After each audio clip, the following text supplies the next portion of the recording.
Hello friends, welcome to our YouTube channel. ఎవరైనా మొదటిసారి నా ఛానల్ చూస్తుంటే తప్పకుండా మా ఛానల్ని సబ్స్క్రైబ్ చేయండి. ఈ వీడియోని లైక్ చేసి చేసేయండి.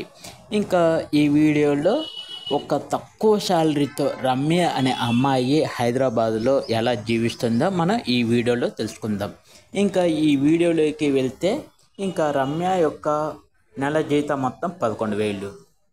ఇంకా ఆ అమ్మాయి ఎలా జీవిస్తుందంటే హాస్టల్లో ఉంటుంది 3,000.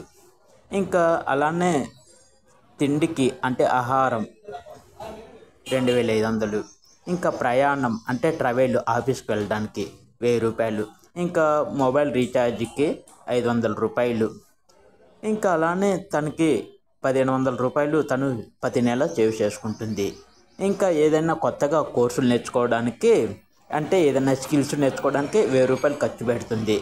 ఇంకా ఎప్పుడన్నా బయట తినడానికి 500 రూపాయలు, మరొక 500 రూపాయలు తను ఇట్లా ఖర్చు చేస్తుంది.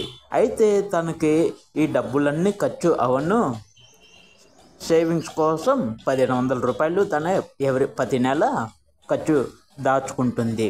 ఇంకా ఈ 1,500 కూడా తను తెలివిగా వేరేది ఎక్కడైనా బ్యాంకులో దాచుకుంటే తనకి చాలా సేఫ్గా ఇంట్రెస్ట్ కూడా వస్తుందని నేను ఈ వీడియో ద్వారా చెప్తున్నాను. సో చూసారా రమ్య జీతం ఎలా ఉంటుందో, 11,000తోనే తను ఎలా జీవనం సాగిస్తుందో. Thank you friends. ఈ వీడియోని ఒక లైక్ చేయండి, షేర్ చేయండి. నేను మీ voice of Keshavani. Thank you friends. Thank you.